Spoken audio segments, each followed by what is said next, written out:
Assalamualaikum warahmatullahi wabarakatuh. Shalom dan salam sejahtera bagi kita semua. Perkenalkan, kami dari kelompok 3. Di sini kami akan mempresentasikan hasil kerja kelompok kami mengenai tugas penanganan, pengecualian, dan penanganan pengecualian kelas. Adapun nama-nama anggota kelompok kami yaitu saya sendiri Bita Melisa, kemudian yang kedua Fitri Aulia Safrudin, yang ketiga George Marlisa, yang keempat Muhammad Fatra Tumagola, yang kelima Nur Aisyah, dan yang keenam Onalisa Mayor. Untuk mempersingkat waktu, kita langsung saja masuk ke dalam pembahasan yang pertama, yaitu pengecualian sebagai objek. Penanganan pengecualian atau exception handling merupakan istilah di dalam bidang ilmu komputer yang merujuk kepada mekanisme respon dari munculnya pengecualian dari suatu proses komputasi. Pengecualian yang dimaksud adalah suatu keadaan tidak normal yang terjadi ketika eksekusi suatu program sehingga membutuhkan proses khusus yang bahkan dapat mengubah alur program itu sendiri. Secara garis besar, suatu pengecualian ditangani dengan menyimpan keadaan eksekusi saat ini pada suatu tempat dan memindahkan eksekusi ke subrutin baru yang disebut dengan penanganan pengecualian. Berikut ini adalah contohnya.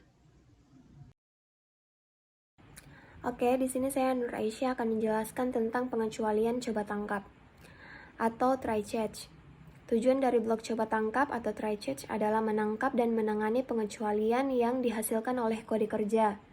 Beberapa pengecualian dapat ditangani dalam blok catch dan masalah diselesaikan tanpa pengecualian yang ditumbuhi kembali. Namun, lebih sering satu-satunya hal yang Anda dapat lakukan adalah memastikan bahwa pengecualian yang sesuai dilemparkan. Nah, di sini adalah contoh programan dari coba tangkap dengan penjelasan kode yang menyebabkan pengecualian diapit dalam blok try. Pernyataan catch ditambahkan segera setelahnya untuk menangani index out of range expression jika itu terjadi. Blok catch menangani index out of range expression dan melempar yang lebih tepat argumen out of range expression sebagai gantinya. Untuk memberi informasi sebanyak mungkin kepada pemanggil, pertimbangkan untuk menentukan pengecualian asli sebagai inner expression dari pengecualian baru. Karena properti inner expression bersifat baca saja, Anda harus menetapkannya di konstruktor pengecualian baru. Ya baik, di sini ada throws pada exception handling. Nah, throws digunakan untuk mendeklarasikan exception yang biasanya sama seperti digunakan saat penggunaan blok try cut, sedangkan throw digunakan untuk secara eksplisit melempar sebuah exception pada saat terjadi error baik di dalam try maupun tidak. Dapat dilakukan pelemparan error menggunakan keyword throw. Keyword throw ini biasanya diikuti dengan instance dari sebuah kelas yang merupakan turunan dari kelas exception superclass for exception. Nah, di sini selanjutnya saya akan menjelaskan tentang try catch final atau lempar tangkap akhirnya.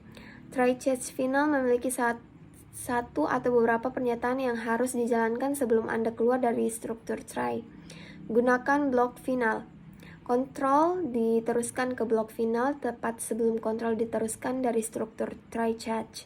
Hal ini berlaku bahkan jika pengecualian terjadi di mana saja di dalam struktur try. Blok final berguna untuk menjalankan kode apapun yang harus dijalankan meskipun terdapat pengecualian.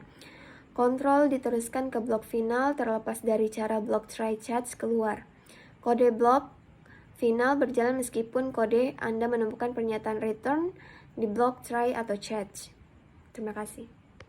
Oke, kita masuk ke beberapa penanganan pengecualian. Di Java terdapat dua kategori penanganan pengecualian. Yang pertama itu adalah JVM pengecualian. Ini adalah pengecualian atau kesalahan yang eksklusif atau logis dilemparkan oleh JVM. Contohnya adalah null pointer exception, array index out of bounds exception, dan class cast exception. Yang kedua adalah pengecualian program. Pengecualian ini dilemparkan secara eksplisit oleh aplikasi atau programmer API, contohnya illegal argument exception dan illegal state exception. Oke, selanjutnya masuk ke polimorfisme dalam pengecualian. Polimorfisme dapat diartikan sebagai teknik programming yang mengarahkan kamu untuk memprogramkan secara general daripada secara spesifik. Contohnya, ketika kita memiliki 3 kelas, itu ada kelinci, kucing, dan sapi, di mana 3 kelas tersebut merupakan turunan dari kelas hewan. Polimorfisme pada Java memiliki 2 macam, yaitu static polimorfism atau polimorfisme statis, dan yang kedua adalah dynamic polimorfisme atau polimorfisme dinamis. Polimorfisme statis menggunakan metode overloading, sedangkan polimorfisme dinamis menggunakan metode overriding. Oke, selanjutnya kita masuk ke membuat pengecualian sendiri. Membahas tentang cara membuat pengecualian Anda sendiri atau yang disebut dengan kelas pengecualian custom. Ada beberapa cara untuk membuat kelas pengecualian custom. Yang pertama, buat kelas baru yang mewarisi dari kelas pengecualian dasar, yaitu kelas exception. Yang kedua, buat kelas baru yang mewarisi dari kelas pengecualian lain yang lebih spesifik. Sebagai contoh, jika Anda ingin membuat kelas pengecualian custom yang spesifik untuk kesalahan input, maka Anda dapat mewarisi dari kelas input mismatch exception. Yang ketiga, buat kelas baru yang mewarisi dari kelas pengecualian dasar dan menambahkan fitur tambahan yang diperlukan. Demikianlah hasil dari presentasi kelompok kami. Apabila ada salah kata, mohon dimaafkan. Wassalamualaikum warahmatullahi wabarakatuh. Shalom dan salam sejahtera bagi kita semua.